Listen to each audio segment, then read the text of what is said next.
जय हिंद साथियों, मैं अपने इस वीडियो में आपका पुनः स्वागत करता हूं। दोस्तों, हम लोग बात कर रहे थे बोर्ड परीक्षा की तैयारी 2024 और 25 और इसमें हम लोग प्रीवियस ईयर के जो क्वेश्चन हैं उनको डिस्कस कर रहे थे।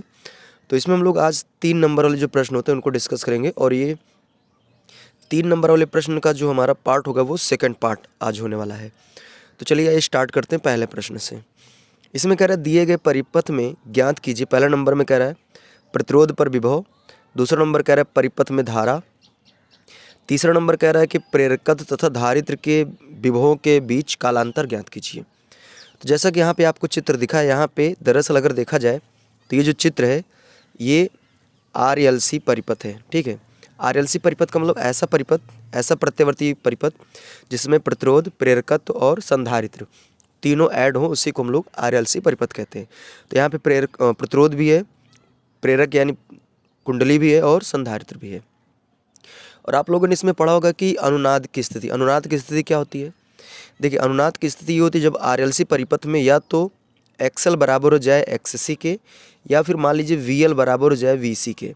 मतलब कहने का अर्थ ये है कि या तो प्रेरक प्रतिघात और धारित्री प्रतिघात दोनों आपस में बराबर हो जाए या फिर प्रेरक और संधारित्र पर जो विभव का मान है अगर वो भी बराबर हो जाता है तो ऐसी अवस्था को हम लोग कहते हैं अनुनाद की स्थिति।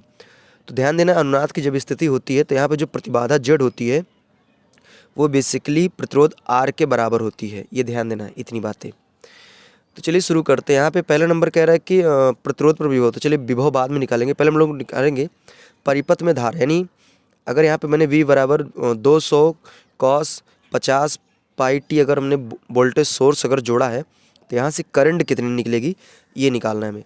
चूँकि हम जानते हैं सेकंड पार्ट में पहले करना है, चूँकि हम जानते हैं V बराबर क्या होता है IR। ठीक, तो यहाँ से अगर मुझे I निकालना है तो I बराबर क्या हो जाएगा V/R।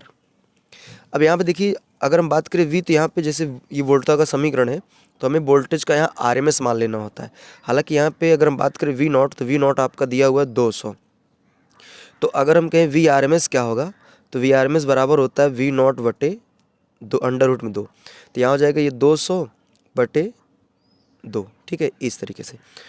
तो यहाँ से हम I का मान निकालें तो I बराबर क्या हो जाएगा, V का मान कितना है, सॉरी V का मतलब यहाँ पे VRMS है। ठीक है, तो VRMS कितना दिया है 200/√2, फिर पूरे के बटे यहाँ पे कितना है, क्योंकि इसमें जो देखिए यहाँ पे अगर हम बात करें I बराबर जो यहाँ पे R लिखा है दरअसल यही प्रतिबाधा है। ठीक है, इसमें प्रतिबाधा होती है लेकिन प्रतिबाधा किसके बराबर है, R के बराबर, इसलिए मैंने यहाँ पे डायरेक्टली R लिख दिया था। अब यहाँ पे अगर हम बात करें प्रतिरोध कितना होगा तो इसका मान है 400। ठीक, बटे 1 मान लीजिए। तो यहाँ से हम लिख सकते हैं 200/√2, ये पलट जाएगा तो ये हो जाएगा 1/400।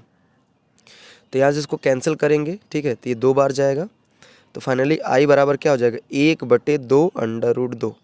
इतना एम्पियर इसको आप रख सकते हैं। उम्मीद करूँगा यहाँ तक बातें हमारी समझ में आई होगी। अब अगला नंबर कह रहा है कि प्रतिरोध पर विभव बताइए। यानी जो यहाँ पे आपका पहला नंबर था प्रतिरोध पर विभव बताइए, तो विभव यहाँ पे सीधा सीधा आसान है। VR बराबर आप लिख सकते हैं यहाँ पे करंट कितनी है यानी IR और यहाँ का प्रतिरोध कितना, तो ये सीधा सीधा R है। तो हमें VR निकालना है तो I का मान कितना है 1/2 इंटू R का मान दिया हुआ है 400। तो इसको कैंसिल कर देंगे तो यहाँ से आ जाएगा 200। तो VR बराबर कितना हो जाएगा 200/√2 वोल्ट। यानी सीधा सीधा ये है कि जब यहाँ पे इस चित्र में अगर ये दोनों वोल्टेज अगर बराबर हो गए हैं तो ये तो अनुनाद की स्थिति होगी, फिर इसमें कोई वोल्टेज ड्रॉप ही नहीं, कोई काम के नहीं, हटा दीजिए इनको। तो जो भी सारा वोल्टेज है वो इसी पे जाएगा। तो यहाँ पे जो भी मैंने इसका RMS मान निकाला था 200/√2 वही यहाँ पे आ जाएगा। अब अगला इसमें पूछा है कि प्रेरकत्व तथा धारित्र के विभवों के बीच कालांतर। तो हालांकि दोनों पे देखा जाए तो दोनों पे 180 है, तो अगर इनमें कालांतर की बात करें तो VL - VC करिए या फिर VC - VS करिए। तो दोनों यहाँ पे 180 दिए हैं, तो अगर इसको हम हल करेंगे तो फाइनली 0 आएगा। तो हम कह सकते हैं कि इनके बीच जो कालांतर है वो कितना है 0 है। आइए अब हम लोग अगले प्रश्न की ओर चलते हैं। इसमें कह रहा है कि विद्युत चुंबकीय प्रेरण क्या होता है, इस पर आधारित 2 युक्तियों के नाम लिखना है। तो समझिए विद्युत चुंबकीय प्रेरण है क्या। देखिए, अगर हम इसको अच्छे से समझने का प्रयास करें तो पहला नंबर हम अलग अलग लिख देते हैं, विद्युत चुंबकीय और नेक्स्ट है प्रेरण। देखिए विद्युत का मतलब नॉर्मली हम लोग इसको बोल सकते हैं बिजली, ठीक है। चुंबकीय का अर्थ होता है चुंबक, और यहाँ पे प्रेरण का अर्थ होता है उत्पन्न होना, उत्पन्न होना, या इसी को आप लिख सकते हैं पैदा होना।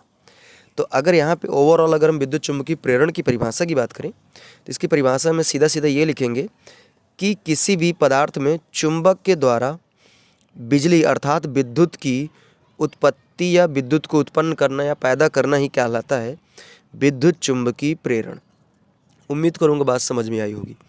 विद्युत चुंबकीय प्रेरण क्या है? चुंबक, किसी भी पदार्थ में चुंबक के द्वारा विद्युत यानी बिजली की उत्पत्ति करना ही विद्युत चुंबकीय प्रेरण कहलाता है। अब यहाँ पे अगर हम बात करें विद्युत चुंबकीय प्रेरण में, इसमें दो तरीके हम लोग पढ़ते हैं। पहले हम लोग पढ़ते हैं स्वप्रेरण, ठीक है, और अगला नंबर पढ़ते हैं अन्योन प्रेरण।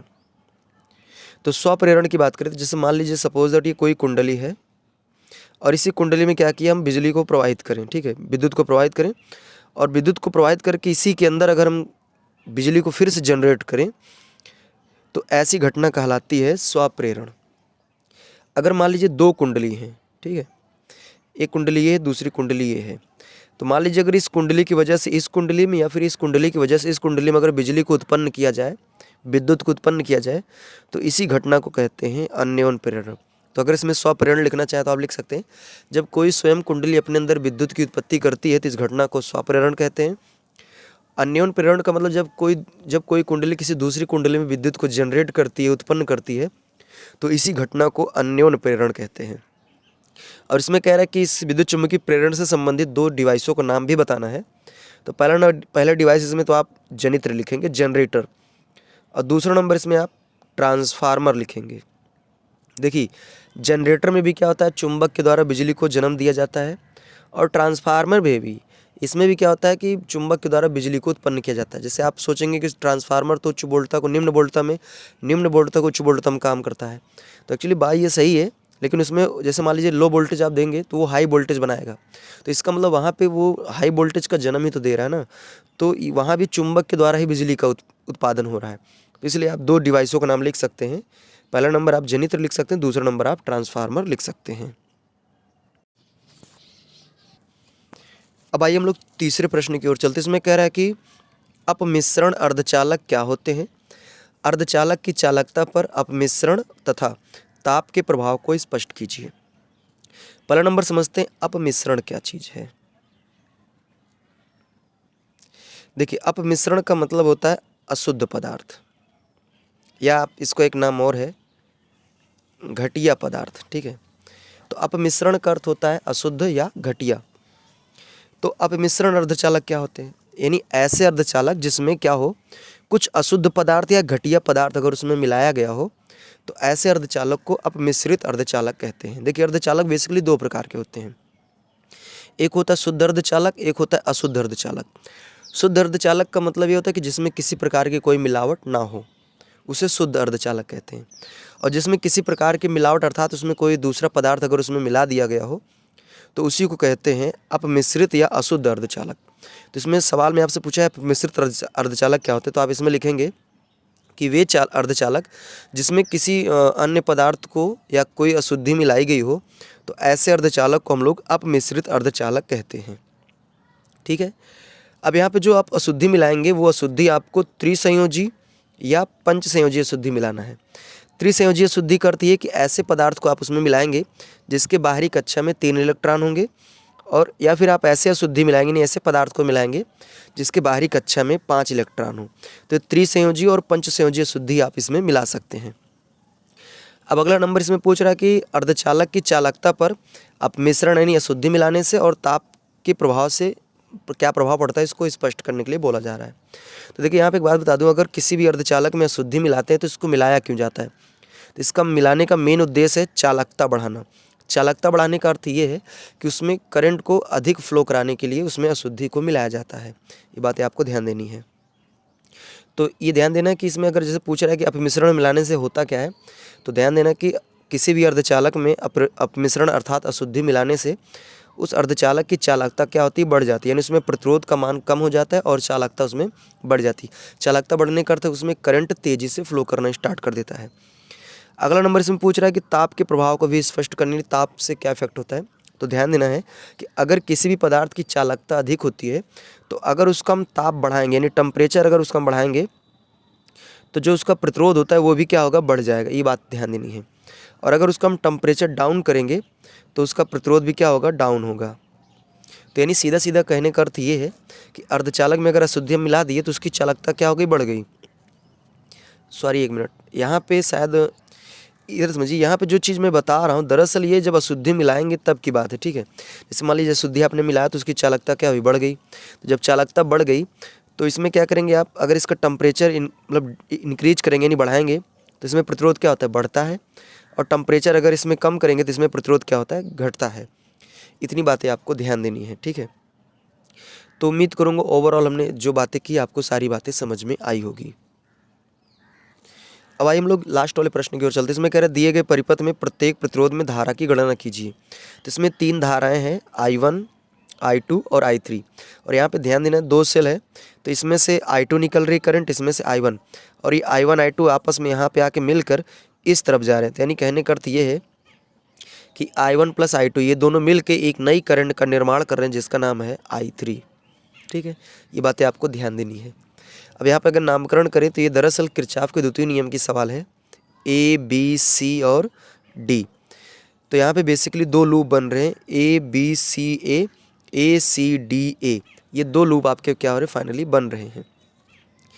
तो चलिए स्टार्ट करते थे। यहाँ पे लिखेंगे बंद loop A, B, C, A में।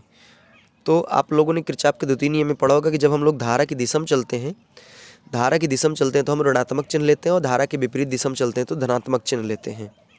तो चलिए हम पहले चलेंगे A से B, फिर B से C चलेंगे, C से फिर A चलेंगे। तो पहले नंबर में चलेंगे A से B। तो यहाँ पे देखिए ये ऋणात्मक है और ये धनात्मक है, तो हम ऋणात्मक से धनात्मक की ओर जा रहे हैं। तो यहाँ पे लेंगे प्लस का 1 वोल्ट। फिर उसके बाद B से C की ओर चलेंगे। देखिए हम लोग करंट की दिशा में चल रहे हैं तो यहाँ पे हम लोग ऋणात्मक चिन्ह लेंगे। देखिए यहाँ पे करंट मान लीजिए I1 है और यहाँ का प्रतिरोध कितना है, 1। फिर उसके बाद हम लोग क्या करेंगे, C से चलेंगे A की ओर। जब C से A की ओर चलेंगे फिर भी हम करंट की दिशा में ही है तो यहाँ पे माइनस लिया जाएगा और यहाँ हो जाएगा I3। फिर उसके बाद प्रतिरोध का मान 1। फिर यहाँ A तक पहुँच गए, इनका समस्त बीजगणितीय योग क्या हो जाएगा, 0 हो जाएगा। अब यहाँ से काम करिए, इन दोनों को उठा के उधर भेज सकते हैं। तो यहाँ से हो जाएगा 1 बराबर I1 एकन्नम I1 plus I3 एकन्नम I3। तो 1 बराबर I1 प्लस I3 की जगह हमने क्या माना है, I1 प्लस I2। तो यहाँ से 1 बराबर हो जाएगा 2I1 प्लस I2। इसको आप समीकरण नंबर 1 दे सकते हैं। अब लिखेंगे बंद लूप। बंद लूप हम लेंगे A C D A में। तो सबसे पहले हम लोग चलेंगे A से C, फिर C से D, D से फिर A। तो A से C चलेंगे तो यहाँ पे देखिए करंट इधर जा रही है, हम इधर आ रहे हैं, हम करंट के विपरीत दिशा में हैं। तो जब विपरीत दिशा में होता है धनात्मक चिन्ह, तो यहाँ पे देखिए वोल्टेज लिखना है कुल मिला के। तो यहाँ पे देखिए प्रतिरोध है 1 और इसमें करंट है I3। फिर C से D चलेंगे तो फिर हम करंट के विपरीत दिशा में हैं तो फिर इसमें प्लस लेंगे और यहाँ पे प्रतिरोध है 1 और करंट है I2।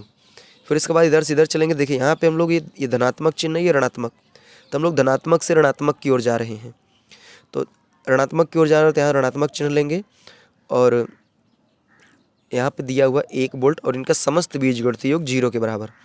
तो I3 एकन्नम I3 plus I2 एकन्नम I2 और ये उधर हो जाएगा तो माइनस प्लस का 1 हो जाएगा। अब यहाँ पे I3 का मान क्या हो जाएगा, I1 प्लस I2 बराबर 1।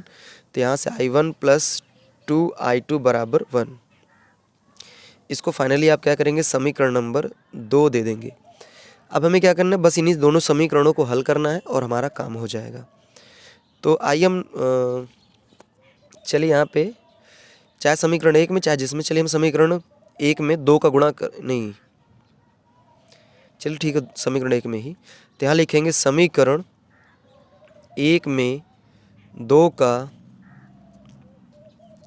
गुणा करके समीकरण 2 से घटाने पर, ठीक है, घटाने पर। अब यहाँ पे हमने क्या किया, समीकरण 1 में 2 का गुणा किया तो इधर हो जाएगा 2 बराबर यहाँ हो जाएगा 4I1 प्लस 2I2। और समीकरण 2 क्या है, तो इसमें इसको इधर लिख सकते हैं 1 बराबर I1 प्लस 2I2। अब इसको हम घटाएंगे तो यहाँ पे चिन्ह बदल जाएगा, तो ये फाइनली कैंसिल हो जाएगा। 2 में से 1 जाएगा, 1 आएगा बराबर 4i में से 1 जाएगा तो ये हो जाएगा 3i। तो यहाँ से i का मान निकालेंगे तो 1 बटा कितना आएगा 3 एम्पियर। ठीक, अब i1 का मान आ गया। अब इसी में सुनिए, अगर i1 का मान आ गया चाहे समीकरण 1 में रख दीजिए चाहे समीकरण 2 में रख दीजिए, i2 का मान आ जाएगा।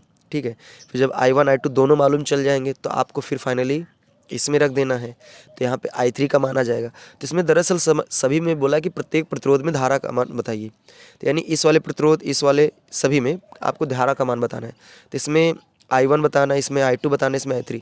तो जब आप इसको हल कर लेंगे, हालांकि इतना हमने हल कर दिया, बाकी से आगे आप खुद ही हल कर पाओगे। तो अब हमें दीजिए इजाज़त, इसी तरह मिलेंगे हम लोग अगली वीडियो में। तब तक के लिए जय हिंद, वंदे मातरम।